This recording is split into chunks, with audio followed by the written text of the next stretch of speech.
السلام عليك يا وارث آدم صفوة الله.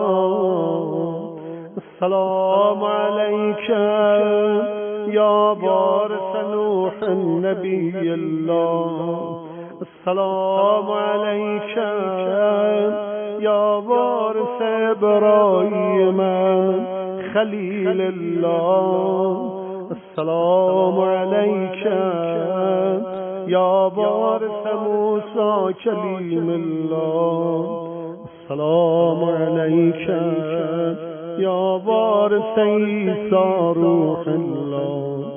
السلام عليك يا وارث محمد حبيب الله.